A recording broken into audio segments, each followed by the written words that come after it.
এখানে ইটালিতে আমি একা একা পার হবো, তাও জোরে জোরে গাড়ি এদিক ওদিকটা আসা ডাইনি বামের গাড়িরা কেমনে একার জন্য তাই থেমে যায়।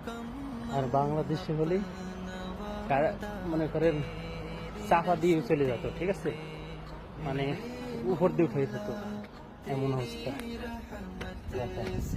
মানুষের রাস্তা হাঁটতে হাঁটার রাস্তা দিয়ে যাবো, ঠিক আছে,